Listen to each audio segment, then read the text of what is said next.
എന്താ എന്താ അമ്മ പറഞ്ഞു? നന്ദു, ആശുപത്രിയിൽ ഞാൻ പോവാം. അല്ല, അതെന്താ പെട്ടെന്ന് അങ്ങനെ ഒരു തീരുമാനം? വേണ്ട വേണ്ട, ഞാൻ പോവാം. പറഞ്ഞല്ലോ, നീ ഇവിടെ അച്ഛനോടൊപ്പം ഇരുന്നാ മതി. പ്ലീസ് നന്ദു, എന്നെ തടയരുത്. എനിക്ക് പോണം. അമ്മ പറഞ്ഞല്ലേ നീ ചെല്ലണോന്ന്? പറഞ്ഞു. പക്ഷെ ആന്റി പറഞ്ഞത് ശരിയല്ലേ? ഇന്നലെ തന്നെ ഞാൻ ആശുപത്രിയിൽ എത്തേണ്ടതായിരുന്നു. ദേവി വേണ്ട, അത് ശരിയാവില്ല. ആശുപത്രി വെച്ച് അമ്മ നിന്നോട് ദേഷ്യം കാണിക്കും. ഇല്ല, അതൊക്കെ ഞാൻ മാനേജ് ചെയ്തോളാം. ചിലപ്പോ ആന്റിക്ക് തന്നെ ഉള്ളിൽ തോന്നിക്കാണും ഞാൻ കൂടി അവിടെ ഉണ്ടായിരുന്നെങ്കിൽ നന്നായിരുന്നു എന്ന്. അതുകൊണ്ട് ഇനി തർക്കം വേണ്ട. ഞാൻ തീരുമാനിച്ചു. ഞാൻ പോവാ. അമ്മയ്ക്കുള്ള ഭക്ഷണം കൂടി കൊണ്ടുപോകണം. ദേവി ഞാൻ ഇത് പിടിച്ചേ.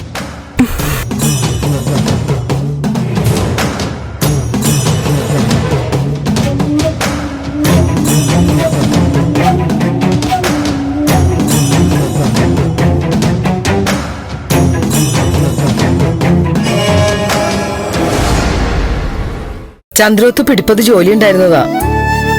ഗൗരിമോളുടെ അച്ഛനും അമ്മയും വന്നിട്ടുണ്ടെന്ന് പറഞ്ഞപ്പോ ദേവികമോള് പൊക്കോളാൻ പറഞ്ഞു. ആ കുട്ടി എന്തെല്ലാം പറഞ്ഞു നമ്മളൊക്കെ. പാവം.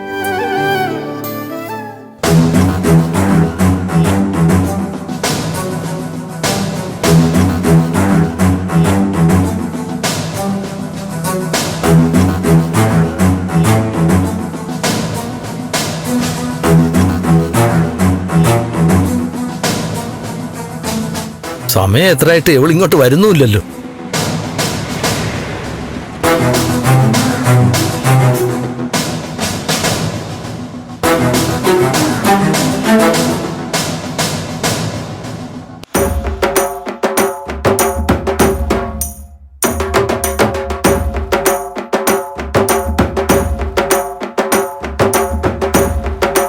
എടി വരുന്നേ, വരുന്നേ, നീ വരുന്നുണ്ടോ? അവിടെ നിന്ന് വിളിച്ചാലേ അകത്ത് കേൾക്കില്ല. കേറി വരുമോ? ഒരു ചായ കുടിക്കാം. എന്റെ പട്ടി കുടിക്കുന്ന എന്റെ ചായ.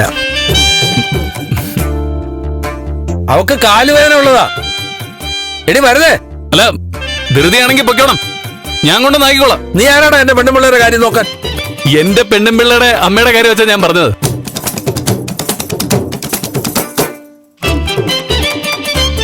എടി വരുന്നേ. ആ, ദേവികമോള് പ്രത്യേക അന്വേഷണം പറഞ്ഞിട്ടുണ്ടേ. ആണോ? എന്നാ എന്റെ അന്വേഷണം പറഞ്ഞു കേട്ടോ. പറയാം. അതെ, ഗൗരിയുടെ അച്ഛൻ അവിടെ കയറ് പൊട്ടിച്ച് നിൽക്കുക. ആ ഗേറ്റിനിപ്പുറം കടക്കാനും വയ്യ, അമ്മ ഇട്ടേച്ച് പോകാനും വയ്യാത്ത അവസ്ഥയാ. അയ്യോ, എന്നാ ഞാൻ ഇറങ്ങട്ടെ. അവിടെ ഇരിക്ക്. വല്ലാതെ ദേഷ്യം വന്നു തുടങ്ങിക്കാണും. കുറച്ചൊക്കെ ദേഷ്യം വരട്ടെ. വെയില് കൊണ്ട് അല്പനേരം അവിടെ നിക്കട്ടെ. എന്താ ഭർത്താക്കന്മാർക്ക് മാത്രം ദേഷ്യം വരാവുന്നുണ്ടോ? ഭാര്യമാര് മനുഷ്യരാ, അവർക്ക് ദേഷ്യവും വിഷമവും ഒക്കെ ഉണ്ടാവും. അമ്മ അമ്മ മാറിക്കട അങ്ങോട്ട്. ഭർത്താക്കന്മാരെ പറഞ്ഞപ്പോ കണ്ട. ഭർത്താക്കന്മാര് ഇങ്ങനെയാ. ഭാര്യയും വീട്ടുകാരൊക്കെ യന്ത്രങ്ങളാണെന്ന് അവരുടെ വിചാരം. അവര് സ്വിച്ച് ഇടുമ്പോ യന്ത്രം ഓടി തുടങ്ങണം, അവര് ഓഫ് ചെയ്യുമ്പോ നിക്കണം. അങ്ങനെയൊക്കെ അവരെ വെറുതെ വിട്ടാ പറ്റുവോ? ഗൗരിയുടെ അമ്മ അവിടെ ഇരിക്കെ, കുറച്ചേരം അവിടെ കിടന്ന് വിളിക്കട്ടെ.